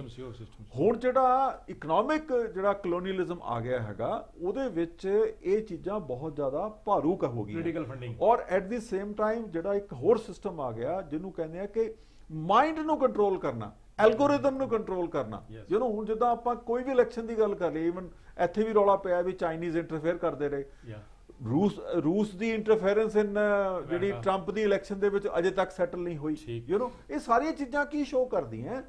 ਕਿ ਜਿਹੜਾ ਲੋਕਾਂ ਦਾ ਮਾਈਂਡ ਹੈਗਾ, ਉਸ ਨੂੰ ਕੰਟਰੋਲ ਕਰਨ ਲਈ ਜਿਹੜਾ ਆਰਟੀਫੀਸ਼ੀਅਲ ਇੰਟੈਲੀਜੈਂਸ ਹੈ, ਉਹਦਾ ਜਿਹੜਾ ਦੁਰਉਪਯੋਗ ਕੀਤਾ ਜਾ ਰਿਹਾ ਹੈਗਾ, ਉਸ ਨੂੰ ਕਰਬ ਕਰਨਾ ਪਏਗਾ। ਹੁਣ ਔਨ ਦੀ ਅਦਰ ਸਾਈਡ ਜਿਹੜਾ ਹੋਰ ਬੜਾ ਸਕੇਰੀ ਪਾਰਟ ਹੈਗਾ ਕਿ population the rate of growth ਜਿਹੜਾ ਉਹ ਘਟਦਾ ਪਿਆ, ਜਿਹੜੀ ਜਿਸ ਸਪੇਸ ਨਾਲ ਐਵਰੇਜ ਨਾਲ ਘਟਦਾ ਪਿਆ, ਤਾਂ ਸਾਡੇ ਕੋਲ ਆਉਣ ਵਾਲੇ 20-25 ਸਾਲ ਦੇ ਵਿੱਚ ਇੱਕ ਜਿਹੜੇ ਬਜ਼ੁਰਗ ਬੰਦਿਆਂ ਦੀ ਜਿਹੜੀ ਗਿਣਤੀ ਹੈ ਵੱਧ ਜਾਏਗੀ, ਔਰ ਜਿਹੜੀ ਨਵੀਂ ਜਨਰੇਸ਼ਨ ਹੈ ਜਾਂ ਜਿਹੜੇ ਯੰਗ ਪੀਪਲ ਆ ਉਹਨਾਂ ਦੀ ਘਟ ਜਾਏਗੀ। ਔਰ ਉਹਦੇ ਲਈ ਜਿਹੜੀ ਦੁਨੀਆ ਹੈ, ਇਹ ਤੇ ਇੱਕ ਬਹੁਤ ਵੱਡਾ ਕ੍ਰਾਈਸਿਸ ਆਉਣ ਵਾਲਾ ਹੈਗਾ। ਆਪਾਂ ਜਿੱਦਾਂ ਕਹਿੰਦੇ ਆ ਨਾ, ਜਦੋਂ ਤੁਸੀਂ ਪੁਆਇੰਟ ਆਊਟ ਕੀਤਾ ਸੀ ਕਿ ਕੀ ਸਰਕਾਰਾਂ ਤਿਆਰ ਹੈ, ਸਰਕਾਰਾਂ ਤਾਂ ਤਿਆਰ ਬੈਠੀਆਂ, ਉਹਨਾਂ ਕੋਲ ਤਾਂ ਲੋਕ ਹੀ ਨਹੀਂ ਹੈ। ਐਵੇਂ ਨਹੀਂ ਹੈਗਾ ਕਿ ਜਿਹੜਾ ਕੈਨੇਡਾ ਵਾਲੇ ਇੰਡੀਆ ਨੂੰ ਹਾਕਾ ਮਾਰ ਮਾਰ ਕੇ ਕਹਿੰਦੇ ਹੈਗੇ ਆ ਕਿ ਤੁਸੀਂ ਜਿਹੜਾ ਇੱਥੇ ਆਓ ਤੇ ਇਮੀਗ੍ਰੇਸ਼ਨ ਤੁਹਾਨੂੰ ਦਿੰਦੇ ਆ, ਉਹ ਕੋਈ ਉਹਨਾਂ ਦੀ ਮਜਬੂਰੀ ਹੈ, ਕਿਉਂਕਿ ਇੱਥੇ ਲੇਬਰ ਹੀ ਨਹੀਂ ਹੈ, ਬੱਚੇ ਘੱਟ ਹੈਗੇ ਆ, ਲੇਬਰ ਹੈ ਨਹੀਂ, ਤੇ ਉਹ ਟ੍ਰੇਨਡ ਜਿਹੜੀ ਸਕਿਲਡ ਲੇਬਰ ਹੈ, ਇਸੇ ਕਰਕੇ ਬਾਹਰਲੇ ਕੰਟਰੀਜ਼ ਤੋਂ ਮੰਗਾਈ ਜਾਂਦੀ ਹੈ। ਚਲੋ ਮੇਮਾ ਤੇ ਆਪਾਂ ਕਾਹਨੂੰ ਕਮੈਂਟ ਕਰਨਾ, ਮਤਲਬ ਬੇਸਿਕਲੀ ਹੈਗਾ ਕਿ ਬੱਚੇ ਜਿਹੜੇ ਹੈਗੇ ਆ ਆਲ ਓਵਰ ਦ ਵਰਲਡ, ਜਿਉਂ ਟੈਕਨੋਲੋਜੀ ਵਧੀ ਜਾ ਰਹੀ ਹੈ, ਜਿਉਂ ਮਾਡਰਨਾਈਜੇਸ਼ਨ ਦਾ, ਅਰਬਨਾਈਜੇਸ਼ਨ ਦਾ ਇਨਫਲੂਐਂਸ ਵਧੀ ਜਾ ਰਿਹਾ, ਲੋਕਾਂ ਦਾ ਜਿਹੜਾ ਅਵੇਅਰਨੈਸ ਲੈਵਲ ਵਧੀ ਜਾ ਰਿਹਾ, ਉਹਦੇ ਕਰਕੇ ਜਿਹੜੇ ਬੱਚੇ ਹੈਗੇ ਆ ਡਿਊ ਟੂ ਸਟ੍ਰੈਸ ਵੀ ਨਹੀਂ ਪੈਦਾ ਹੋ ਰਹੇ। ਹਾਲਾਂਕਿ ਟੈਕਨੋਲੋਜੀ ਬੜੀਆਂ ਆ ਗਈਆਂ ਕਿ ਤੁਸੀਂ IVF ਦੇ ਨਾਲ ਤੁਸੀਂ ਫਰਟੀਲਾਈਜੇਸ਼ਨ ਕਰ ਸਕਦੇ ਹੋ, ਠੀਕ ਹੈ, ਬਟ ਰਿਜ਼ਲਟ ਕੀ ਹੈ ਕਿ ਅਜੇ ਤੱਕ ਜਿਹੜਾ ਹੈਗਾ ਦੁਨੀਆ ਦਾ ਕੋਈ ਪਤਾ ਨਹੀਂ ਲੱਗ ਰਿਹਾ ਵੀ ਕਿਸ ਪਾਸੇ ਨੂੰ ਜਾ ਰਿਹਾ। ਅੱਛਾ, ਇਹ ਜਿਹੜੀ ਸਭ ਨੂੰ ਜਿਹੜਾ ਜ਼ਰੂਰੀ ਗੱਲ ਇਹ ਹੈਗੀ ਹੈ, ਉਹ ਹੈਗੀ ਕਿ ਵੱਖ ਕਾਰਪੋਰੇਸ਼ਨਾਂ ਬਣਾ ਰਹੀਆਂ ਆਪਣੀ ਆਰਟੀਫੀਸ਼ੀਅਲ ਇੰਟੈਲੀਜੈਂਸ, ਉਹਨਾਂ ਤੇ ਕੰਟਰੋਲ ਨਹੀਂ ਰੱਖਿਆ ਜਾ ਸਕਦਾ ਜਦ ਤੱਕ ਵਰਲਡ ਲੈਵਲ ਦੇ ਉੱਤੇ, ਗਲੋਬਲ ਲੈਵਲ ਤੇ ਕੋਈ ਇਹੋ ਜਿਹੀ ਸੰਸਥਾ ਨਹੀਂ ਹੁੰਦੀ ਜਿਹੜੀ ਉਹਨਾਂ ਸਾਰਿਆਂ ਦਾ ਜਾਇਜ਼ਾ ਰੱਖੇ ਕਿ ਕੋਈ, ਤਾਂ ਕਿ ਉਹਨਾਂ ਤੇ ਨਿਰੰਤਰਨ ਰਹੇ। ਇਹ ਬਹੁਤ ਜ਼ਰੂਰੀ ਹੈ। ਇਹ ਜਿਹੜਾ ਨਾ ਅਦਰਵਾਈਜ਼ ਦੁਨੀਆ ਨਸ਼ਟ ਹੋ ਸਕਦੀ ਹੈ। ਆਰਟੀਫੀਸ਼ੀਅਲ ਜਦੋਂ ਬਾਇਓਟੈਕ ਤੇ ਟੈਕਨੋਲੋਜੀ ਆਪਸ ਵਿੱਚ ਮਿਲਦੀ ਹੈ ਨਾ, ਤੇ ਜਿਹੜਾ ਬੰਦੇ ਦੇ ਵਿੱਚ ਉਹ ਕਹਿੰਦੇ ਕਿ ਉਹ ਸੈਂਟੀਐਂਸ ਵੀ, ਇਵਨ ਕੌਨਸ਼ੀਅਸਨੈਸ ਵੀ ਪੈਦਾ ਹੋ ਜਾਂਦੀ ਹੈ, ਤੇ ਉਹ ਤੁਹਾਡੇ ਮਰਜ਼ੀ ਤੋਂ ਇਲਾਵਾ ਹੀ ਜਦੋਂ ਸੈਂਟੀਐਂਟ ਆਇਆ ਸੀ ਤੇ ਕਿੰਨਾ ਰੌਲਾ ਪਿਆ ਸੀ। ਠੀਕ। ਇਸ ਕਰਕੇ ਗਲੋਬਲ ਲੈਵਲ ਤੇ ਇਹਦਾ ਹੱਲ ਬੜਾ ਜ਼ਰੂਰੀ ਹੈ। ਇਹਦਾ ਹੁਣ ਆਪਾਂ ਸ਼ਰਮਾ ਜੀ ਉਧਰੋਂ ਇਸ਼ਾਰਾ, ਇਹਦਾ ਮਤਲਬ ਇਹ ਹੋਇਆ ਵੀ ਜਿਹੜੀ ਚੀਜ਼ ਜਿਹੜੀ ਜ਼ਰੂਰੀ ਆ ਵੀ ਇੱਕ ਐਸੀ ਜਿੱਦਾਂ UN ਨੂੰ ਹੋਣੀ ਚਾਹੀਦੀ, ਸੈਕੰਡ ਵਰਲਡ ਵਾਰ, ਇਸੇ ਤਰ੍ਹਾਂ ਇੱਕ ਐਸੀ ਸੰਸਥਾ ਵਰਲਡ ਪਾਵਰਸ ਨੂੰ ਇਕੱਠੇ ਹੋ ਕੇ ਇੱਕ ਐਸੀ ਅਥਾਰਟੀ ਬਣਾਉਣੀ ਚਾਹੀਦੀ ਹੈ ਕਿ ਜਿਹੜੇ ਕੰਟਰੋਲ ਚ ਰਵੇ, ਜਿਹੜਾ ਸਮਾਜ ਜਿਹੜੀ ਆ ਅਨਾਰਕੀ ਨਾ ਪਹਿਲੇ, ਔਰ ਨਵੀਂ ਰਿਸਰਚ ਦੇ ਮੈਡਮ ਵੱਲੋਂ ਇਸ਼ਾਰਾ ਹੋ ਰਿਹਾ। ਔਰ ਆਪਾਂ ਧੰਨਵਾਦ ਕਰਦੇ ਆ ਤੁਹਾਡਾ ਸਾਰਿਆਂ ਦਾ ਕਿ ਬੜਾ ਇੰਪੋਰਟੈਂਟ ਟੌਪਿਕ ਡਿਸਕਸ ਕੀਤਾ। ਨਮਸਕਾਰ, ਆਦਾਬ ਤੇ ਸਤਿ ਸ਼੍ਰੀ ਅਕਾਲ। ਸਤਿ ਸ਼੍ਰੀ ਅਕਾਲ ਜੀ।